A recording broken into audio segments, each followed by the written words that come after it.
Pentingnya menjaga pandangan mata. By redaksi, tak selamanya cinta hadir dari pandangan mata. Ada kalanya, ia datang justru saat mata tak mau melihatnya.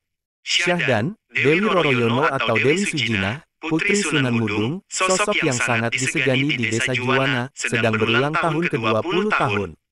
Sunan Mudung mengadakan syukuran dengan mengundang para tetangga, saudara, serta para muridnya. Sunan Muria hingga Adipati Pathakwarak juga datang. Ketika semua tamu berkumpul, Dewi Roroyono dan adiknya, Dewi Roro Pujuwati keluar untuk menghidangkan makanan dan minuman. Keduanya merupakan perempuan yang sangat cantik, terutama Dewi Roroyono yang sudah menginjak 20 tahun. Sontak, kecantikan Dewi Roroyono membuat semua mata terbelalak.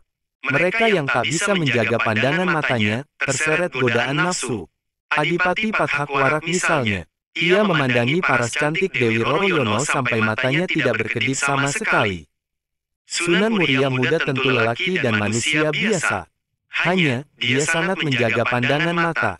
Dengan kecantikan Dewi Roroyono, tentu membuat semua mata lelaki tergoda menatapnya.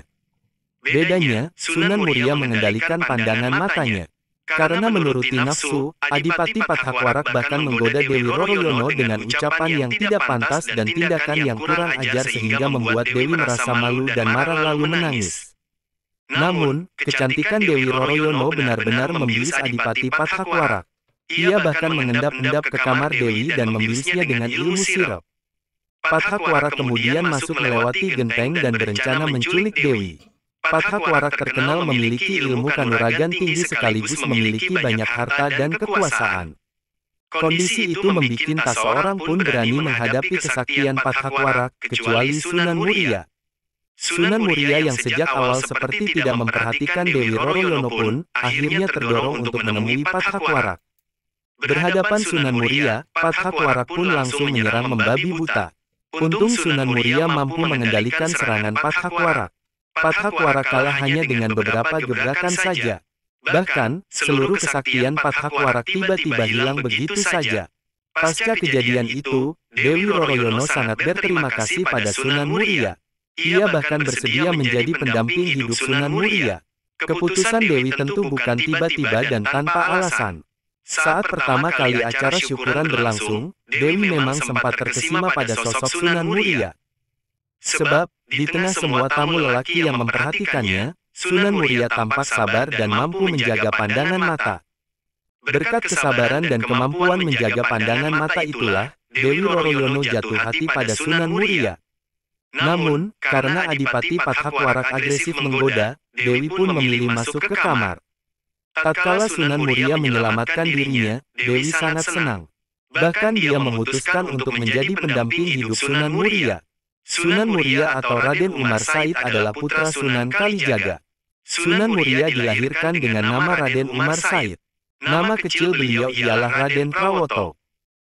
Sunan Muria adalah putra kepada Raden Said Sunan Kalijaga. Sumber pakem sejarah nama Sunan Muria adalah Umar Said karena mewariskan darah bangsawan Tuban dari Sunan Kalijaga maka lebih dikenal dengan nama Raden Umar Said. Menurut beberapa riwayat, beliau merupakan putra dari Raden Said Sunan Kalijaga dengan Dewi Saroh, putri Syekh Maulana Ishak. Setelah dewasa, Sunan Muria telah bernikah dengan Dewi Sujina adik Sunan Kudus. Dewi Sujina adalah putri dari Sunan Mudung, Sayyid Usman Haji dan Sunan Muria menikah dengan Dewi Roroyono putri Ki Ageng Ngerang. Sunan Muria menikah dengan Dewi Sujina dikaruniai seorang anak Sayyid Syarifuddin, Raden Saridin, Syekh Jangkung, Waliullah Sunan Lando, dan dari pernikahan Sunan Muria dengan Dewi Roroyono dikaruniai 3 orang anak yaitu Sunan Nyamplungan, Raden Ayunasiki, Pangeran Santri. Di dalam usaha mengembangkan ajaran Islam kepada masyarakat umum, Sunan Muria telah turut menggunakan gamelan dan wayang kulit sebagai alat media untuk berdakwah. Dan telah dikatakan juga bahwa beliau adalah pencipta bagi tembang Sinom dan Kinanti. Nama Sunan Muria sendiri diperkirakan berasal dari nama Gunung Muria yang terletak di sebelah utara kota Kudus, Jawa Tengah, tempat dia dimakamkan. Sumber versi catatan sejarah menyebutkan Sunan Muria sebagai anak kandung dari Sunan Mudung. Sunan Mandalika sangat tidak sesuai karena bukti kebenaran otentik Dewi Sujina istri Sunan Muria adalah putri dari Sunan Mudung, Sayyid Usman Haji.